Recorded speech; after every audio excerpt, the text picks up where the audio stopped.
उच्च शिक्षण घेऊन नोकरीच्या मागे धावण्यापेक्षा स्वतःचा पारंपरिक व्यवसाय समर्थपणे सांभाळत प्रगतीचा मार्ग निवडता येतो, हे सोलापूरच्या एका तरुण उद्योजकाने सिद्ध करून दाखवले आहे. 10वी पर्यंत शिक्षण पूर्ण केल्यानंतर कोणत्याही नोकरीच्या मागे न धावता नागेश बनशेट्टी, वय वर्षे 30, राहणार शुक्रवार पेठ, सोलापूर यांनी आपल्या पूर्वजांचा वनौषधींचा व्यवसाय पुढे नेला आहे. आज या माध्यमातून ते महिन्याला तब्बल 1 ते 2 लाख रुपयांची उलाढाल करत आहेत.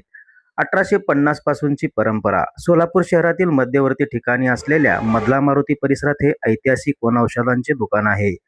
सन 1850 पासून सुरू असलेल्या या दुकानाला तब्बल 176 वर्षांची मोठी परंपरा लाभली आहे. नागेश बनशेट्टी यांनी आधुनिक काळातही या पारंपरिक व्यवसायाचे महत्त्व ओळखून पूर्ण निष्ठेने यात स्वतःला झोकून दिले आहे. देशभरातून वनौषधींची आवक. नागेश यांच्या या दुकानात केवळ महाराष्ट्रातूनच नव्हे तर उत्तर प्रदेश, मध्य प्रदेश आणि कर्नाटक यासारख्या विविध राज्यातून दुर्मिळ व दर्जेदार वनौषधी विक्रीसाठी येतात.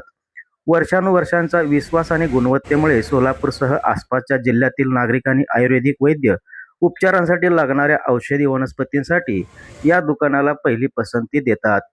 तरुणाईने केवळ नोकरीवर अवलंबून न राहता आपल्या पारंपरिक व्यवसायाला आधुनिकतेची जोड दिल्यास कसे यशस्वी होता येते, याचे उत्तम उदाहरण नागेश बनशेट्टी यांनी सोलापूरकरांसमोर ठेवले आहे.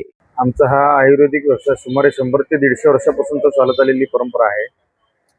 ह्याची सुरुवात माझे पणजोबा विश्वनाथप्पा बनशेट्टी यांचे वडील सीतारामप्पा मलकप्पा बनशेट्टी यांनी सुरुवात केलेली आहे. त्याच्यानंतर विश्वनाथप्पा बनशेट्टी चालवले. त्याच्यानंतर त्यांचे चिरंजीव सीतारामप्पा विश्वनाथप्पा बनशेट्टी यांनी चालू केला. तिथून त्याच्यानंतर माझे वडील मल्लीनाथ सीतारामप्पा बनशेट्टी यांनी नेटाने हा व्यवसाय पार पडत आला. तिथून आता हा व्यवसाय माझ्या हाती, म्हणजे मी आता त्याची व्यवस्थित चालवतोय. आणि आता सुमारे याच्यात आमचे 3 ते 4 हजार प्रकारच्या जडीबुट्या असतात, रॉ मटेरियल्स असतात, पावडर फॉर्म मध्ये असतो. याच्यात प्रत्येक एक रोगावर उपचार इथे म्हणजे मिळू शकतो. आणि 2020-21 पासून तर फार लोकांचा ओढा या व्यवसायाकडे म्हणजे आलेला आहे, आयुर्वेदिक ह्याच्याकडे. कोरोनापासूनची चालत आलेली जी म्हणजे कोरोनामध्ये जे प्रकारचे औषधं लागत होते, जे म्हणजे श्वासनास त्रास होत होता, त्याच्यासाठी म्हणजे 2-3 प्रकारचे अर्क, कापूर हे फार म्हणजे प्रसिद्धीस आलेले आहेत. आता सुमारे ग्रामीण भागातून, खेड्यापाड्यातून भरपूर लोक या व्यवसायाकडे म्हणजे इकडे औषध उपचार घेण्यासाठी येत असतात. आणि आमच्या बाजारपेठेतील एक 4-5 दुकान आहेत, हे बाळूगोटे या नावाने ओळखले जातात. इथून म्हणजे आमच्या या व्यवसायात जन्मलेल्या बाळापासून ते शेवटपर्यंत सगळ्या औषधोपचार मिळतात, सगळ्या वस्तू मिळतात. तसं 100% औषधच मिळतात.